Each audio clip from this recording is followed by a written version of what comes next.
Hello दोस्तों, तो एक बार फिर से आपका स्वागत है हमारे YouTube channel mind over muscles पर। होपफुली आपको हमारी ये सीरीज बहुत ज़्यादा पसंद आ रही होगी, तो आप हमें सपोर्ट करने के लिए हमारे चैनल को सब्सक्राइब कर सकते हैं, हमारी वीडियो को अपने दोस्तों के साथ शेयर कर सकते हैं, वीडियो को लाइक कर सकते हैं और इस पर कमेंट जरूर करके जाएं कि आपको कौन सी चीज़ें बहुत ज़्यादा अच्छी लग रही हैं वीडियो की। तो स्टार्ट करते हैं आज का क्वेश्चन। तो आज का हमारा जो पहला क्वेश्चन होने वाला है बास्केटबॉल से रिलेटेड है। तो इसमें पूछा है what are the correct dimensions. तो डायमेंशंस पूछे किसकी, बास्केटबॉल की बॉल की, फॉर वुमेन के लिए। ओके, तो मैन के लिए अलग यूज होती है एंड वुमेन के लिए अलग जो बॉल होती है वो यूज होती है। तो इसमें हमें वुमेन के लिए पूछा हुआ है। तो वुमेन के अगर बास्केटबॉल के साइज की बात करें तो 6 होता है साइज। ओके, सरकमफ्रेंस जो होती है वो कितनी होती है, 724 से 737 mm। अगर हम वेट की बात करें तो 510 से 567 ग्राम होता है। तो यहाँ पे जो हमारा ऑप्शन सही होने वाला है वो ऑप्शन 4 सही हो जाएगा। ओके, तो बास्केटबॉल का एक बार पूरा समझ लेते हैं क्या होता है। इसकी जो मेजरमेंट होती है, अगर हम लेंथ की बात करें तो कोर्ट की जो लेंथ होती है बास्केटबॉल की वो कितनी होती है, 28 मीटर्स। ओके, और इसकी चौड़ाई की बात की जाए तो कितनी होती है, 15 मीटर्स। ओके, आप डायग्राम में देख सकते हो लेंथ यहाँ से पूरी 28 मीटर, विथ जो है वो 15 मीटर होने वाली है। पोल की हाइट 3.95 मीटर होती है और जो पहला हमारा जो सर्कल होता है वो 6 मीटर का होता है। ओके, तो यहाँ पे आप पूरी इसकी डायमेंशन देख सकते हैं। मैं इसकी एक बार आपको फेडरेशंस वगैरह बता देता हूँ। तो बास्केटबॉल का इन्वेंशन किसने किया था, okay, invented by doctor James Naismith. कहाँ पे किया था ये, कब किया था, 1891 में। और कहाँ पे किया था, स्प्रिंगफील्ड कॉलेज।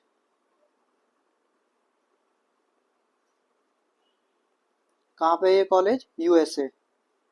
ओके, और ये ओलंपिक्स में कब आया,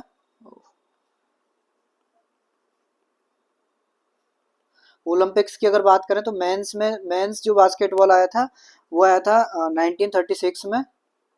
कहाँ पे हुए थे ये, बर्लिन जर्मनी। एंड वुमेन्स ये आया था 1976। ओके, 1976 में कहाँ पे हुए थे, मॉन्ट्रियल कनाडा। और अगर नेशनल गेम की बात करें तो ये लिथुनिया करके एक कंट्री है शायद, उसका ये नेशनल गेम है। ओके, अगर हम फेडरेशन की बात करें तो इसकी जो इंटरनेशनल फेडरेशन है वो है फीबा, फेडरेशन इंटरनेशनल दी बास्केटबॉल एसोसिएशन। कब स्टेबलाइज हुई है, 18 जून 1932। ओके, इसका हेडक्वार्टर कहाँ पे, स्विट्जरलैंड, मीज स्विट्जरलैंड। हेडक्वार्टर की बात करें तो मीज स्विट्जरलैंड। ओके, वहीं पे अगर हम इंडियन फेडरेशन की बात करें तो BFI, basketball federation of India, कब फाउंड हुई, 1950 में। और इसका हेडक्वार्टर की बात करें तो कहाँ पे है, हेडक्वार्टर जो है इसका new Delhi. Okay,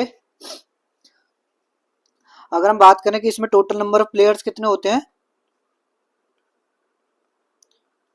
total player जो है 5 प्लेइंग में होते हैं।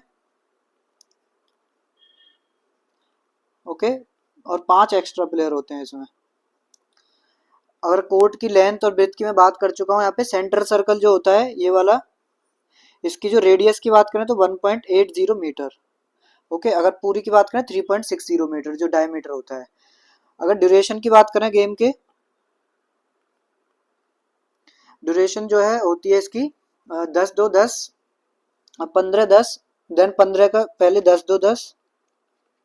ओके, देन 15 मिनट का जो है हाफ ब्रेक होता है या हाफ टाइम बोल सकते हैं, देन फिर दोबारा से 10-2-10। ओके, तो ऐसे करके 4 क्वार्टर्स में होता है। ये पहला क्वार्टर ये हो गया, दूसरा, तीसरा एंड फोर्थ। तो दूसरे के बाद जो होता है हाफ टाइम होता है, वो 15 मिनट का ब्रेक होता है। और वहीं पे अगर बात करें और बाकी जो बीच के फर्स्ट सेकंड और थर्ड फोर्थ के बीच में जो है 2-2 मिनट का ब्रेक होता है। बास्केटबॉल का वेट मैं बता चुका हूँ आपको पहले ही। जो हमारा वेट होता है वुमेन्स के लिए 510 से 567 ग्राम, और मेंस के लिए 567 से, मेंस की अगर हम बात करें तो 567 से कितना होता है, 650 ग्राम तक। ओके, अगर मैन के बॉल के साइज की बात करें तो ये 7 होता है इसका, वुमेन का 6 होता है। तो ये कुछ इंपॉर्टेंट चीज़ें हैं इसमें जो मैंने आपको बता दी हैं। बाकी अपना second question, HIV infection in human blood is detected by which of the following. तो जो HIV इन्फेक्शन है उसके डिटेक्शन के लिए कुछ टेस्ट होते हैं, तो उन्हीं की बात की गई है। तो दो टेस्ट होते हैं, पहला होता है स्क्रीनिंग टेस्ट, सबसे पहले इसमें स्क्रीनिंग टेस्ट होता है। देन सेकंड अगर ये कंफर्म होता है तो दूसरा इसको कंफर्म करने के लिए कंफर्मिंग टेस्ट होता है। ओके, तो जो टेस्ट होता है इसमें जो दिया हुआ है, इसमें वेस्टर्न ब्लॉट टेस्ट होता है HIV इन्फेक्शन के लिए। डिटेल्स में इसकी थोड़ी बात कर लेते हैं। HIV की फुल फॉर्म क्या होती है? Human immuno deficiency virus. Okay, ये इन्फेक्शन होता है कहाँ पे? ह्यूमन के ब्लड के अंदर। इसको आइडेंटिफाई करने के लिए कुछ टेस्ट हैं, जैसे सबसे पहले स्क्रीनिंग टेस्ट होता है, देन दूसरा कंफर्मेटरी टेस्ट। स्क्रीनिंग टेस्ट में कौन सा टेस्ट यूज होता है? एलिसा टेस्ट, जिसकी फुल फॉर्म क्या है? एंजाइम लिंक्ड इम्यूनोसॉर्बेंट एसे। ओके, ये स्क्रीनिंग टेस्ट है। इसमें क्या है? ये एंटीबॉडी को डिटेक्ट करता है। HIV जो ब्लड के अंदर है उसमें एंटीबॉडी को डिटेक्ट करता है। अगर ये पॉजिटिव पाया जाता है तो इसको कंफर्मेटरी टेस्ट के द्वारा, जो हम सेकंड नंबर पर करने वाले हैं, उस उनसे कंफर्म किया जाता है। देन कंफर्मेटरी टेस्ट में आ जाता है वेस्टर्न ब्लड टेस्ट हमारा, ये कंफर्म करता है HIV को। तो अलग भी पूछ सकता है कि स्क्रीन टेस्ट के लिए कौन सा टेस्ट यूज होता है, तो एलिसा टेस्ट। अगर हम कंफर्मेशन के लिए अगर बात करें तो वेस्टर्न ब्लड टेस्ट होता है हमारा। ओके, और जो हमें और जो ऑप्शंस दिए हुए उसमें अगर स्पोरोजन टेस्ट की बात करें तो ये मलेरिया पैरासाइट्स के लिए होता है, उसको डिटेक्ट करने के लिए, ना कि HIV के लिए। वहीं पे अगर मैंगलिया टेस्ट की बात करें तो ये ऐसा कोई टेस्ट जो एग्जिस्ट ही नहीं करता। लिम्फ नोड टेस्ट ये भी कोई स्टैंडर्ड टेस्ट नहीं है। ओके, जो हमारा नेक्स्ट क्वेश्चन है, विच of the following is not correct about handball. तो आप देख सकते हैं यहाँ पे जो स्पोर्ट्स एंड गेम्स वाला सेक्शन है उससे कितने सारे क्वेश्चन पूछे जा रहे हैं। तो ये जो पार्ट है हमारा बहुत इंपॉर्टेंट होने वाला है। तो हैंडबॉल के बारे में पूछा हुआ है कि इसमें कौन सा करेक्ट है, तो कुछ रूल्स रेगुलेशंस या बात कर सकते हैं, ड्यूरेशन के बारे में बात की गई है। तो अगर आपको ये पता होगा तो आप आसानी से लगा सकते हैं। जैसे पहला ऑप्शन है, the penalty point is 7 metre from goal line. Then second is for men total time duration 25-10-25 means 25 minute का पहला होता है, 10 मिनट का break, then 25 minute second half. तो यहाँ पे ये मेंस के लिए बिल्कुल गलत होने वाला है, तो ये यहाँ पे इनकरेक्ट ऑप्शन हो जाएगा। Okay, then third is one time out for each team in each half. तो सही बात है एकदम। Throw off is given of the team that wins tosses. तो ये भी सही है। तो यहाँ पे जो हमारा आंसर हो जाएगा वो सेकंड ऑप्शन हो जाएगा। तो एक बार हैंडबॉल के देख लेते हैं रूल्स रेगुलेशंस क्या होते हैं। ओके, सबसे पहले बात करते हैं हैंडबॉल की जो कोर्ट होता है उसकी डायमेंशंस की। जो 40 मीटर की लेंथ होती है हमारी इस, और जो अगर हम ब्रेथ की बात करें तो कितनी होती है? 20 मीटर। ओके, रेक्टेंगुलर शेप में होता है। और गोल पोस्ट की जो लेंथ होती है, गोल पोस्ट की लेंथ कितनी होती है? 3 मीटर। यहाँ पे देख सकते हो आप 3 मीटर। ओके, और जो फर्स्ट सर्कल होता है उसकी रेडियस जो होती है 6 मीटर होती है, सेकंड वाले की 9। इसको 6 मीटर लाइन भी बोलते हैं, इसको 9 मीटर लाइन। ओके, जो फ्री थ्रो मिलता है वो यहाँ पे 7 मीटर लाइन से मिलता है। ओ सॉरी, ये 4 मीटर लाइन है, 7 मीटर लाइन। ये क्यों होती है? यहाँ से आगे जो हमारा गोलकीपर है वो नहीं आ सकता। ओके, तो ये इसमें मोटा मोटा था। और ये सब्स्टिट्यूट बेंच होती है इसकी साइड में। अगर हम बात करें इसकी फेडरेशंस की, तो जो हैंडबॉल में टोटल प्लेयर कितने होते हैं? पहले फेडरेशंस की बात कर लें तो जो हैंडबॉल की जो इंटरनेशनल फेडरेशन थी उसको क्या बोलते हैं? International handball federation. ओके, एक मिनट बस। ओके, हैंडबॉल की जो फेडरेशन होने वाली है उसको क्या बोलते हैं? International handball federation. ये कब बनी थी? ये बनी थी 11 जुलाई 1946। इसका जो हेडक्वार्टर है वो भी स्विट्जरलैंड में है, बेसल स्विट्जरलैंड। ओके, अगर हम बात करें हॉकी फेडरे वो हैंडबॉल फेडरेशन ऑफ इंडिया,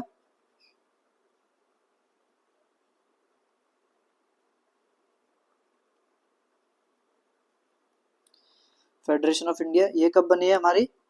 ये बनी थी 1972 में। ओके, और इसका हेडक्वार्टर कहाँ पे है? इंदौर, मध्य प्रदेश।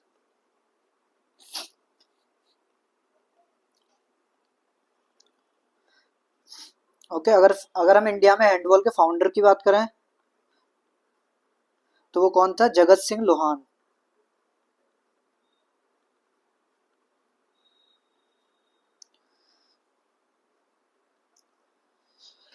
तो ये हैंडबॉल की कुछ डायमेंशंस और कुछ इंपॉर्टेंट चीजें होने वाली हैं जो मैंने आपको बताई अभी।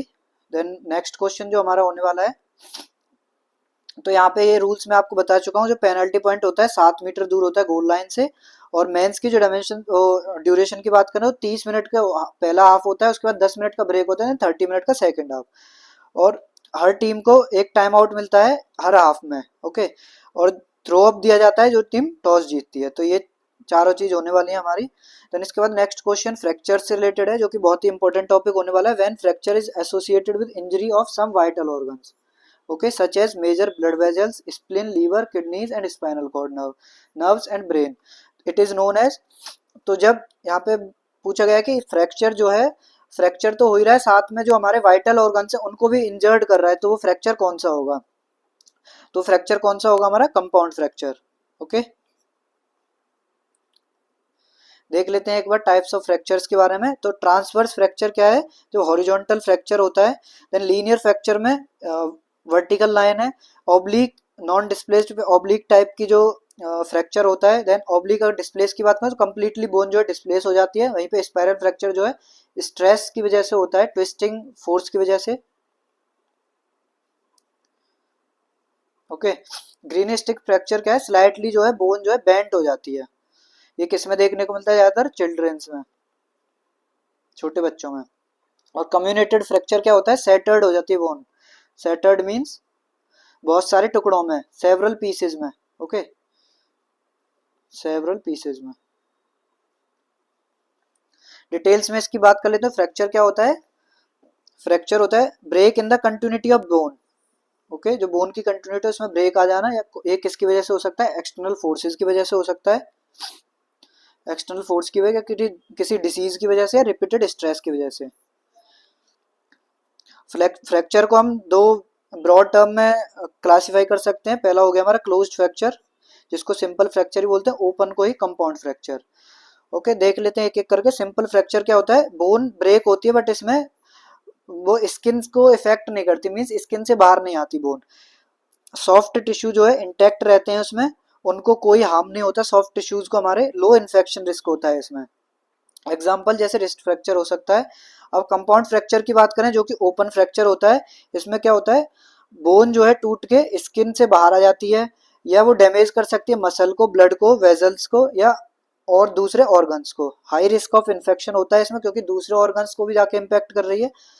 ओके, सीरियस मेडिकल इमरजेंसी होती है। देन थर्ड अगर हम बात करें ग्रीन स्टिक फ्रैक्चर की, इसको इनकम्प्लीट फ्रैक्चर भी बोलते हैं। इसमें क्या होता है? One side of the bone band and crack. तो मैंने इसमें पहले ही आपको बताया, इसमें क्या बोन बैंड हो जाती है, हल्की सी मुड़ जाती है। कॉमन किस में होता है? बच्चों में देखा जाता है। Whose bones are softer and more flexible. जब बोन उनकी ज्यादा स्ट्रेंथन नहीं होती, कम स्ट्रेंथ होती है उनमें, तो वो क्या इजिली बैंड हो जाती हैं। तो उसी को क्या बोलते हैं? Green stick fracture. जैसे इसका एग्जाम्पल दिया हुआ है, child forearm bending without complete break. Okay, कोई ब्रेक नहीं होता, बस बैंड होती है हल्की सी बोन। देन कम्युनेटेड फ्रैक्चर में क्या है? बोन जो है सेटर्ड हो जाती है बहुत सारे पीसेज में। ओके, ये कैसे होता है? जब हाई इम्पैक्ट एक्सीडेंट होता है, लाइक कार क्रैशेज। ओके, उसमें बोन जो है बहुत सारे पीसेज में, छोटे छोटे टुकड़ों में जो है उसके बोन के जो बहुत सारे सेवरल पार्ट्स हो जाते हैं। Okay, hard to align and heal. इस ये वाला फ्रैक्चर जो है इसको हील करना या सही करना बहुत मुश्किल होता है। इसका एग्जांपल दिया वही सेटर्ड हो जाना बोन का कोई मोटरसाइकिल एक्सीडेंट में। देन इम्पैक्टेड फ्रैक्चर की बात करें तो one fragment of bone driven into another. जब एक बोन जो है टूट के दूसरी बोन में घुस जाती है। ओके, दूसरी बोन में ड्यू टू स्ट्रॉन्ग कंप्रेशन। और ये कहाँ कहाँ पे? ऑफन हिप और शोल्डर इंजरीज में ज्यादातर देखने को मिलता है। कौन सा? इम्पैक्टेड फ्रैक्चर की अगर बात करें, एग्जांपल जैसे falling from height, upper femur जो है कहाँ पे घुस जाती है? लोअर फीमर में। ओके, देन डिप्रेस फ्रैक्चर की बात करें तो एक फ्लैट बोन जो है पुश करती है inward due to blunt forces. Okay, जैसे स्कल की जो है फ्लैट बोन है वो पुश होगी किसकी वजह से? कोई ब्लंट फोर्स जब उस पर लगता है तो उसको क्या डिप्रेस फ्रैक्चर, डिप्रेशन आ रहा है उसके ऊपर, डिप्रेशन फोर्स लग रहा है। कौन सा फोर्स? डिप्रेस्ड फोर्स, मतलब उसे कोई दबा रहा है, उसकी वजह से फ्लैट बोन पे जब कोई दबाव बनता है कोई किसी ब्लंट फोर्स की वजह से, तो उसे क्या बोलते हैं, डिप्रेस्ड फ्रैक्चर। कॉमन कहाँ पे होता है, हेड में कॉमन होता है ये, एग्जांपल जैसे hit on skull with a hard object. Then अगर स्पाइरल फ्रैक्चर की बात करें तो किसकी वजह से होता है, मेन इसमें twisting force, okay, caused by twisting force. Bone breaks in a spiral pattern, spiral मतलब एक घुमावदार पैटर्न में टूटती है, okay, seen in sports injuries और चाइल्ड एब्यूज केसेस। जैसे लेग ट्विस्ट हो जाता है while skiing, spiral fracture in tibia. Then अगर हम बात करें ट्रांसवर्स फ्रैक्चर की, तो ट्रांसवर्स फ्रैक्चर में क्या होता है, हॉरिजॉन्टल जो है ब्रेक होता है, ओके, हॉरिजॉन्टल ब्रेक ऐसे करके, straight across the bone caused by direct force applied at a right angle. इसका एग्जांपल हो जाएगा direct hit on arm, straight break across humerus. Then एक हमारा ऑब्लिक फ्रैक्चर होता है, तो नाम से ही ऑब्लिक शेप का फ्रैक्चर होता है। अगर ये हमारी बोन की बात करें, बोन है तो इसमें ऐसे करके एक ऑब्लिक फ्रैक्चर आएगा, ऐसे ऑब्लिक शेप में, तो उसी को क्या बोलते हैं, ऑब्लिक फ्रैक्चर। स्ट्रेस फ्रैक्चर कोई हेयर लाइन फ्रैक्चर भी बोलते हैं, ओके। देन पैथोलॉजिकल फ्रैक्चर होता है, ये कब होता है, जब बोन हमारी वीक हो जाती है, किसकी वजह से, कोई डिजीज की वजह से। तो पैथोलॉजिकल का मतलब ही यही है, डिजीज से रिलेटेड हो, तो ये फ्रैक्चर कब हो रहा है, जब हमारी बोन वीक हो गई, किसकी वजह से, डिजीज की वजह से। कौन सी डिजीज, लाइक ऑस्टियोपोरोसिस और कैंसर, ओके। तो बोन क्या है, इजिली माइनर स्ट्रेस की वजह से भी ब्रेक हो जाती है, तो उसी को क्या बोलते हैं, बायोलॉजिकल फ्रैक्चर। देन नेक्स्ट है हमारा, विच of the following is not symptoms of strain. अब दो टर्म आते हैं यहाँ पे हमारे, बहुत ही इंपॉर्टेंट टर्म है, स्ट्रेन और स्प्रेन, ओके। स्ट्रेन कहाँ पे होता है, हमारे टेंडन, जब हम बात करें मसल्स, जब टेंडन या मसल स्ट्रेच होंगे। स्प्रेन की बात करें हमारा लिगामेंट जब स्ट्रेच होगा, ओके। अब बहुत कंफ्यूजिंग टर्म है, तो याद करने की ट्रिक क्या है, यहाँ पे स्ट्रेन में टी आता है, तो T for tendon, okay, tendon और मसल। टेंडन किससे लिंक होता है, मसल से हमारी। देन दूसरा बचा लिगामेंट, तो लिगामेंट आ जाएगा स्प्रेन के लिए। अब ये टर्म है जो टेंडन और लिगामेंट, ये क्या होते हैं, बात करें टेंडन और लिगामेंट्स की, ये दोनों ही क्या है, कनेक्टिव टिश्यू है। कनेक्टिव टिश्यू मींस कनेक्ट कर रहे हैं किसी चीज को, तो किसको कनेक्ट कर रहे हैं, ये मसल को कर रहे हैं बोन के साथ, तो बोन टू मसल या muscle to bone, okay. Ligament किसको करते हैं, बोन टू बोन, एक बोन से दूसरी बोन को कनेक्ट करते हैं। तो ये होता है हमारे टेंडन और लिगामेंट। ये टर्म आपको बिल्कुल एकदम पता होने चाहिए, ये तो बिल्कुल बेसिक टर्म्स हैं। अब इसमें इंपॉर्टेंट चीज़ है स्ट्रेन और स्पिन, इसकी बात कर लेते हैं। तो इसके कौन से सिम्टम्स नहीं है, तो पहला दिया इन्फ्लामेशन ऑफ द टेंडेंसी, तो स्ट्रेन की बात हो रही है तो टेंडन ही आएगा, तो ये तो सही हो जाएगा बिल्कुल।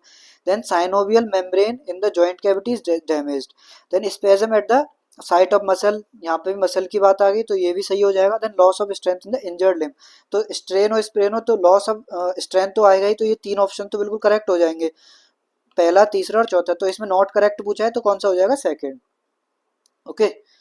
तो डिटेल में इसकी बात कर लेते हैं, क्योंकि बहुत ही इंपॉर्टेंट टॉपिक होने वाला है।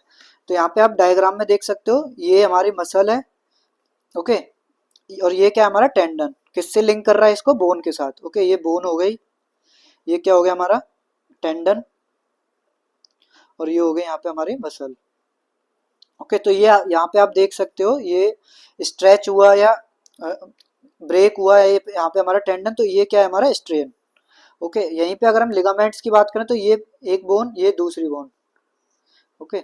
इसको ये अंदर क्या जोड़ रहे हैं, लिगामेंट। अगर यहाँ पे कुछ इंजरी आ रही है, हमें कुछ स्ट्रेच हो रहा है, ब्रेक हो रहा है लिगामेंट, तो ये क्या होगा, हमारा स्प्रेन, ओके। तो इंजरी टू मसल और tendon strain, injury to ligament sprain. अब बात करें स्ट्रेन की, तो स्ट्रेन क्या एक इंजरी है जो मसल और टेंडन में होती है, जो हमारे फाइब्रस टिश्यू। टेंडन क्या होता है, जो कनेक्ट करता है मसल से बोन को, ओके। ये कब होता है, जब हमारी यूजली जो हमारी बोन है, वो मसल है जो ओवर स्ट्रेच हो जाती है, ओवर यूज होती है, ठीक है। कब हो सकता है, ड्यूरिंग हैवी लिफ्ट, स्प्रिंटिंग या सडन मूवमेंट्स के टाइम पे। इसके कॉमन सिम्टम्स, जो बात की, इन्फ्लेमेशन होगा टेंडन के अंदर, स्पेजम होगा साइट ऑफ मसल्स पे, लॉस ऑफ स्ट्रेंथ होगा,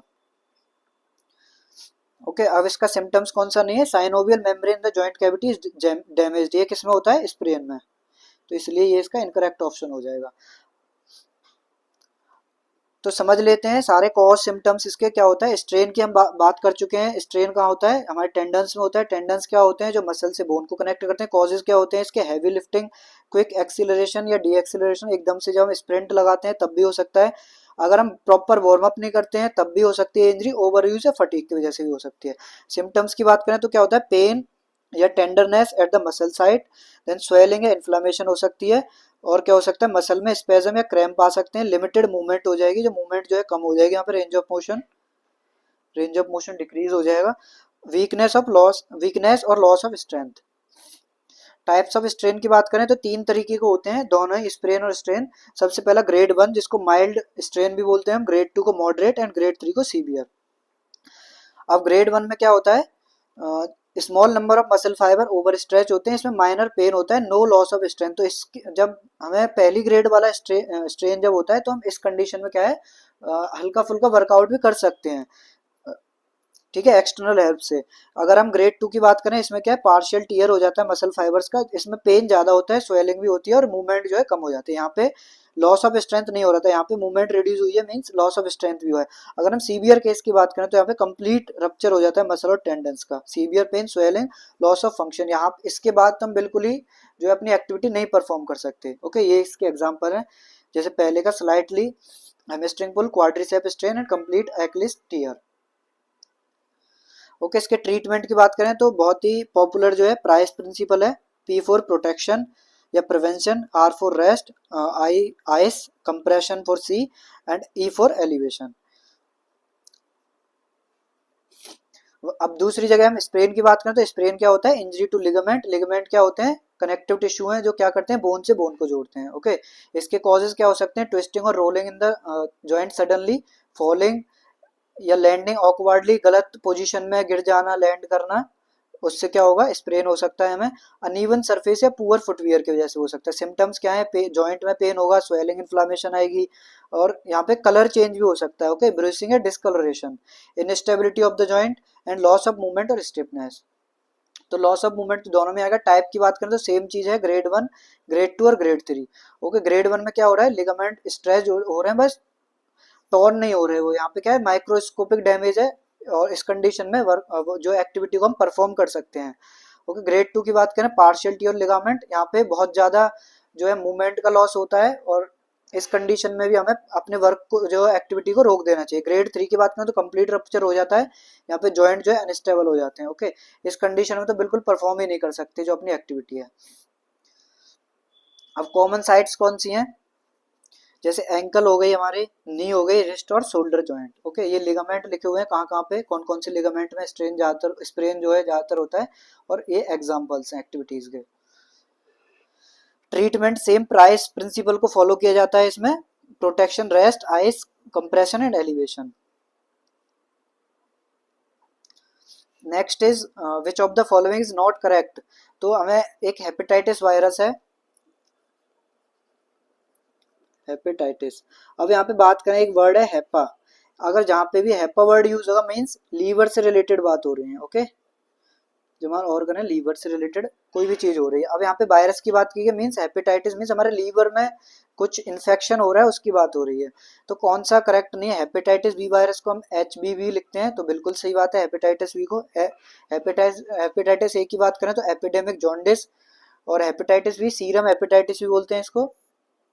ओके, देन हेपेटाइटिस सी को क्या बोलते हैं, HCV भी बोल सकते हैं, और NANBV भी बोल सकते हैं। ओके, तो यहाँ पे जो ऑप्शन हो जाएगा हमारा इनकरेक्ट वो हो जाएगा हेपेटाइटिस ए, जिसको एपिडेमिक जॉन्डिस नहीं बोलते।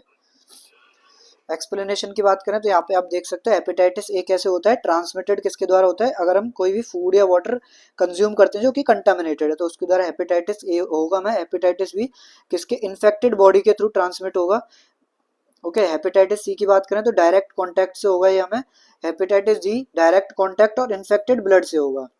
ओके, और ये हमें अगर किसी को हेपेटाइटिस बी है तो उसको भी क्या है, हेपेटाइटिस डी हो सकता है। हेपेटाइटिस सी की बात करें तो ट्रांसमिटेड किसके द्वारा होगा, इन्फेक्टेड वाटर से। ओके, अब हेपेटाइटिस क्या है, हमने बताया हेपा वर्ड यहाँ पे होगा मींस लीवर की बात हो रही है, तो inflammation in the liver. Okay, किसके द्वारा होता है, कॉज्ड बाय वायरस। अब हेपेटाइटिस ए को हम शॉर्ट फॉर्म में HAV भी लिखते हैं, कौन से वायरस के वजह से होता है, हेपेटाइटिस ए वायरस। ओके, और इसको और किन किन नामों से जाने जाते हैं, इन्फेक्टियस हेपेटाइटिस के नाम से भी जाने जाते हैं। एपिडेमिक जॉन्डिस नहीं बोलते इसे। इंक्यूबेशन पीरियड कितना होता है इसका, 15 से 50 दिन का। और अगर हम हेपेटाइटिस बी की बात करें तो HBV लिखते हैं इसे, और इसका वायरस कौन सा है, hepatitis B virus. Okay, transmission कैसे हो सकता है इसका, ब्लड सेक्सुअल कांटेक्ट के थ्रू, और मदर से चाइल्ड से भी हो सकता है। इसको और क्या बोलते हैं, हमने पहले ही पढ़ा था, सीरम हेपेटाइटिस बोलते हैं हेपेटाइटिस बी को। और ये क्या कर सकता है, क्रॉनिक लीवर डिजीज को लीड कर सकता है, मींस इससे और ज्यादा लीवर में दिक्कतें आ सकती हैं। और सायरोसिस, सायरोसिस पूछ लेते हैं, कौन से हेपेटाइटिस वायरस से सायरोसिस होता है, तो ये बहुत इंपॉर्टेंट है। ओके, सायरोसिस आपको याद रखना है, हेपेटाइटिस बी वायरस से होता है। लीवर कैंसर भी हो सकता है इससे। बात करें हेपेटाइटिस सी की, तो इसको HCV लिखते हैं, हेपेटाइटिस सी वायरस से होता है। ट्रांसमिशन किसके द्वारा होता है, ब्लड बॉर्न से, या similar to HBV। Also known as, इसे क्या और क्या बोलते हैं, NANB hepatitis, means non A non B hepatitis. Okay, तो इसकी फुल फॉर्म क्या हो गई, non A non B hepatitis. अगर एपिडेमिक जॉन्डिस की बात करें तो ये क्या है, किसके द्वारा होता है, हेपेटाइटिस ई के द्वारा। ओके, ना कि हेपेटाइटिस ए के द्वारा, जो हमें ऑप्शन में दिया होता है, इसलिए इनकरेक्ट था। देन नेक्स्ट, एक और हमसे स्पोर्ट्स एंड गेम्स वाले पोर्शन से क्वेश्चन पूछे हुए, which of the following event is not conducted in the swimming world championship in 50 metre pool. Okay, तो अगर हमें स्विमिंग के इवेंट्स के बारे में पता है कि कौन से इवेंट्स जो है होते हैं उसमें, तो इजीली ये क्वेश्चन कर पाएंगे। अगर नहीं पता है तो फिर ये क्वेश्चन में इनमें बहुत ही मुश्किल होती है इनको करने में। तो इनको आप गेम्स एंड स्पोर्ट्स को बहुत ही अच्छे तरीके से करके जाएं। तो देख लेते हैं इनको। तो मेंस इंडिविजुअल में मिडले होती है 400 मीटर, वुमेन्स में free style 1500 metre, men's back stroke में 400 मीटर, वुमेन्स बटरफ्लाई में 200 मीटर। तो मेंस बैक स्ट्रोक में 400 मीटर नहीं होती है, तो इसलिए ये जो है कौन सा इनकरेक्ट ऑप्शन हो जाएगा, थर्ड। ओके, सो अगर बात करें हम, जो स्विमिंग वर्ल्ड चैंपियनशिप है उसमें जो 50 मीटर ओलंपिक साइज पूल होता है, इसमें कौन कौन से इवेंट होते हैं, तो इंडिविजुअल अगर हम मिडले की बात करें तो कंबाइन होते हैं ऑल चारों स्ट्रोक, जो कौन कौन से हमारे चार स्ट्रोक कौन से होते हैं इसमें, बटरफ्लाई, बैक स्ट्रोक और breast stroke and free style. Okay, man और वुमेन में जो इंडिविजुअल मिडले में 200 मीटर और 400 मीटर होता है। ओके, एग्जाम्पल इसका मेंस 400 मीटर। अगर हम बात करें फ्री स्टाइल की, तो women free style long distance जो है 50 मीटर होती है, 100 metre, 200 metre, 400 metre, 800 metre and 1500 metre. अगर हम बैक स्ट्रोक की बात करें तो बैक स्ट्रोक में जो है 400 मीटर नहीं होता है। ओके, कौन कौन से इवेंट होते हैं बैक स्ट्रोक में, 50 मीटर, 100 मीटर, 200 मीटर। अगर हम बटरफ्लाई की बात करें तो बटरफ्लाई में 50 मीटर, 100 मीटर एंड 200 मीटर। अब यहाँ पे बहुत ही बढ़िया एकदम टेबल बनाई है आपके लिए, इसमें आसानी से आप देख सकते हैं, इसका स्क्रीनशॉट भी ले सकते हैं, कौन कौन से जो इवेंट जो है कौन से स्ट्रोक में होते हैं। जैसे फ्री स्टाइल के आप देख सकते हो यहाँ पे सारे बैक स्ट्रोक के, देन ब्रेस्ट स्ट्रोक, बटरफ्लाई और इंडिविजुअल मिडले के, तो सारे इवेंट एक जगह पे आपके लिए टेबल में दे दिए गए, आप इसका स्क्रीनशॉट लेके पढ़ सकते हैं।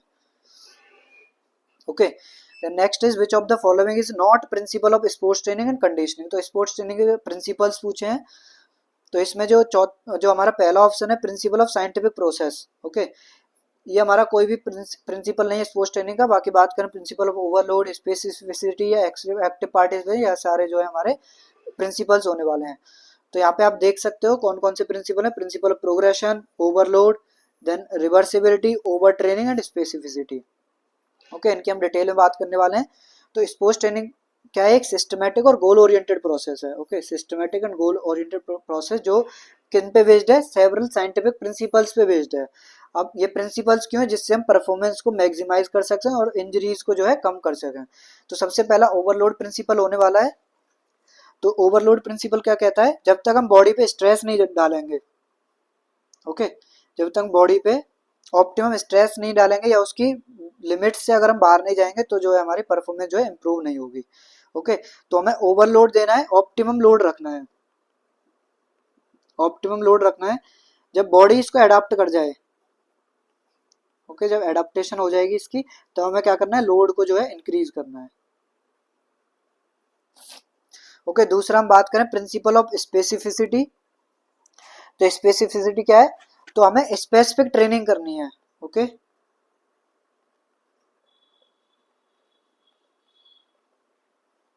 अगर हम बात करें जैसे इसका एग्जांपल लें, तो अगर कोई स्प्रिंटर अगर कोई स्प्रिंटर मान लो बहुत ज्यादा शोल्डर की ट्रेनिंग कर रहा है, तो क्या उससे उसको कोई बहुत ज्यादा एडवांटेज होने वाला है? नहीं होने वाला। तो स्प्रिंटर को क्या करना पड़ेगा? ओके, स्प्रिंटर को किस चीज पे काम करना पड़ेगा? जो कोर मसल्स, जो कोर मसल हो गई, हैमस्ट्रिंग की मसल हो गई, लेग्स की जो मसल्स हो गई, ओके, तो इन सब चीजों पे काम करना पड़ेगा उसको। अपनी स्प्रिंटिंग एबिलिटीज पे काम करना पड़ेगा। उनको इंक्रीज करने के लिए क्या क्या मेथड्स वो यूज कर सकता है, तो उन सब चीजों पे अगर काम करेगा, स्पेसिफिक अगर स्प्रिंट ट्रेनिंग पे काम करेगा, तो उसकी परफॉर्मेंस जो है इंप्रूव होगी। ओके, तो यही कहता है हमारा principle of specificity. Then principle of progression. तो प्रोग्रेशन क्या है? ग्रेजुअली प्रोग्रेस करना है ओवर टाइम के साथ। ऐसा नहीं करना कि एक ही दिन में हमने बहुत ज्यादा लोड दे दिया। ओके, तो हमें कैसे करना है? ग्रेजुअल इंक्रीज करना है। Gradually increase, gradually means time के साथ हमें लोड को बढ़ाना है, एकदम से नहीं बढ़ाना है। ओके, जैसे running 2 kilometre in 1 week, 4 kilometre in 4 week. Okay, तो ये क्या कर रहा है? पहले वीक में जो है 2 किलोमीटर दौड़ना है और चौथे वीक तक 4 किलोमीटर। तो उसने ऐसा नहीं किया कि दूसरे ही दिन वो 4 किलोमीटर दौड़ने लग गया, धीरे धीरे उसने चौथे दिन तक जो है, चौथे वीक तक 4 किलोमीटर को इंक्रीज किया। देन प्रिंसिपल ऑफ रिकवरी और रेस्ट की बात करें तो प्रॉपर रिकवरी एंड रेस्ट बहुत जरूरी है।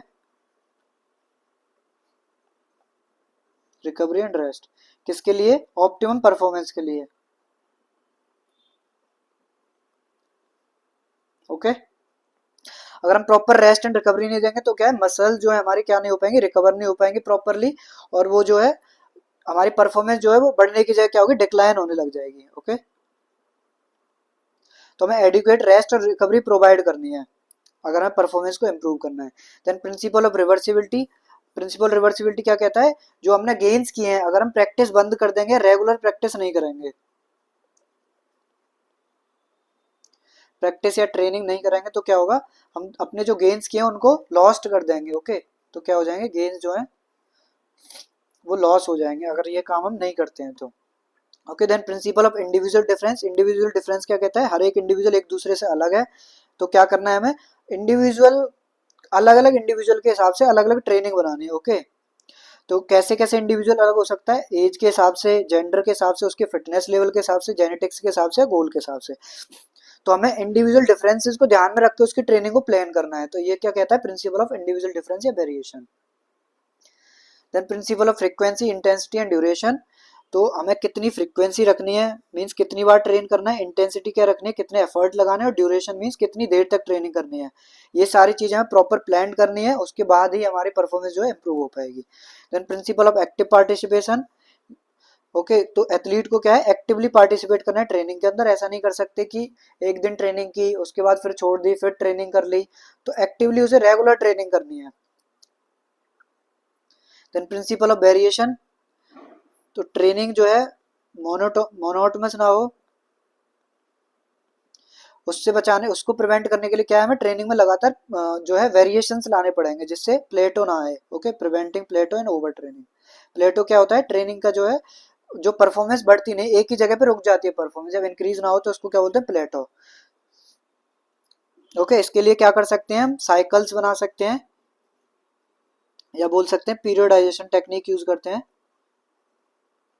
जिसमें क्या हमारे 3 साइकिल आ जाते हैं, macro cycle, meso cycle and micro cycle. Okay, then principle of safety. तो ट्रेनिंग जब हम कर रहे हैं तो प्रॉपर हमें सेफ्टी का ध्यान रखना है, इंजरी ना हो। अगर इंजरी हो जाएगी तो हम ट्रेनिंग ही नहीं कर पाएंगे। ओके, तो मिनिमाइज करना है इंजरी रिस्क को। ओके, तो इसके लिए क्या कर सकते हैं, प्रॉपर वार्म अप करना है, कूल डाउन करना है, और प्रॉपर टेक्निक और इक्विपमेंट का यूज करना है।